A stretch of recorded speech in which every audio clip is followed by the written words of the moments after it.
les premiers droits à respecter sont sur le registre du maintien du lien avec les parents. Et c'est ce qui nous a conduit à observer assez finement comment dans les institutions on organise ce maintien du lien, à la fois depuis la prise de décision, c'est-à-dire comment les parents sont associés à la décision du placement, comment on leur explique le choix qui peut être fait, et comment tout au long du placement, on peut favoriser ce lien très concrètement pour lui permettre d'être associé aux décisions qui concernent cet enfant. Ce qui nous importait, c'est de mesurer comment les enfants qui sont placés en institution, dans une situation exceptionnelle, qu'on souhaite le moins durable possible, évidemment, comment cet enfant bénéficie des mêmes droits que celui qui vit dans sa famille ordinaire, comme c'est le cas de la plupart des 15 millions d'enfants qui sont en France. Les causes des placements sont multiples.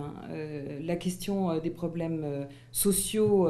au sens large, c'est-à-dire de difficultés de parents à un moment donné d'assumer et d'assurer leur responsabilité de parents, sont effectivement la première cause.